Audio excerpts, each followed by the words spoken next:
খবর কাগজে দেখলাম, আপনারা তো কিছুদিন ধরে দেখতেছেন না, চট্টগ্রামে ওই পাশে বাংলাদেশে মিয়ানমার যেটাকে বলে, ওখানে খুব যুদ্ধ চলতেছে বলে একটা আরাকান আর্মি, আরাকান একটা দেশ, তার একটা সেনাবাহিনী তৈরি করতে, তারা স্বাধীন হবে, ওই বার্মার বিরুদ্ধে তারা যুদ্ধ করতেছে। এই আরাকান আর্মিতে এমন একটা জায়গায় যে আমাদের পার্বত্য চট্টগ্রাম, আপনার চট্টগ্রামের পাশ দিয়ে লাইন ধরে আছে।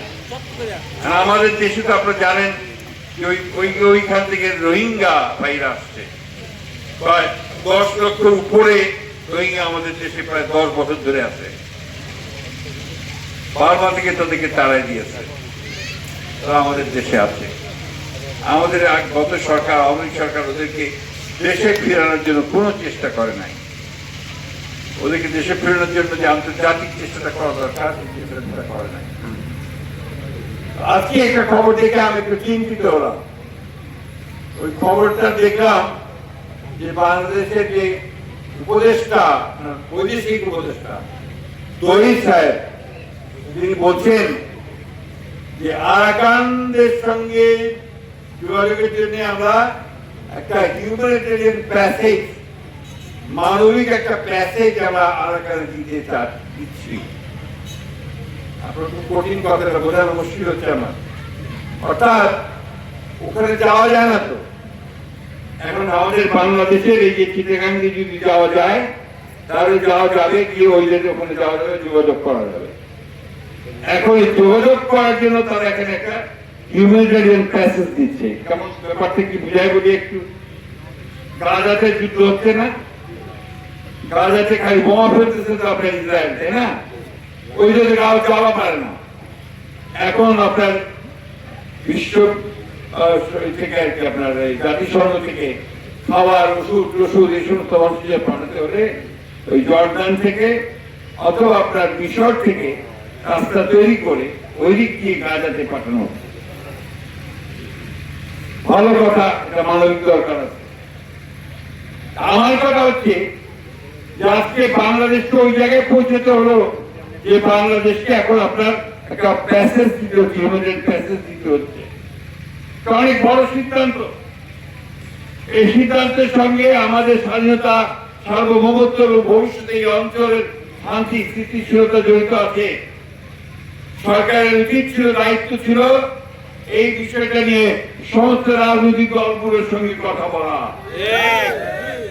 এটা কথা না বলে তারা এককভাবে সিদ্ধান্ত নিয়ে আজকে এই হিউম্যানিটেরিয়ান প্যাসেজ বলে তারা জায়গা দিচ্ছে। আমাদের মানুষকে সাহায্য করার ব্যাপারে কোনো আপত্তি নাই, জাতিসংঘ উদ্যোগ নিয়ে তাকে সাহায্য করার আমাদের আপত্তি নাই। এটা হতে হবে সমস্ত মানুষের সমর্থনে। আমরা আরেকটা গাজায় পরিণত হতে চাই না, আমরা আরেকটা যুদ্ধের মধ্যে যাওয়াতে চাই না। আমাদের এখানে এসে আরো কেউ জলপলমল করুক, সেটাও আমরা চাই না। একে তো রোহিঙ্গাকে নিয়ে আমরা বড় সমস্যায় আছি, তারপরে এই প্যাসেজ আমাদের আবার কোন বড় সমস্যার সৃষ্টি হয় সেগুলো আলোচনা করে ব্যবস্থা নিয়ে তারপরে এটাতে যাওয়া উচিত ছিল বলে আমরা মনে করি। বন্ধুগণ, আপনারা নিশ্চয়ই লক্ষ্য করে থাকবেন, টেলিভিশনে যারা দেখেন, টেলিভিশনে কাজকার খুব কথা হয় যে ইলেকশন আগত নাকি সংস্কার আগত, তাই না? বলতেছে না সংস্কার আগে না নির্বাচন আগে।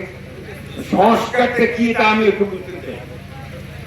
আপনারা বুঝেন সংস্কার কি না? বলেন না একটু, আমি একটু বলি। সংস্কারটা হচ্ছে এই যে আগেকার যে ব্যবস্থাগুলো ছিল, এই ব্যবস্থাগুলোতে সরকাররা আসলে চুরি করার সুযোগ পেয়েছে।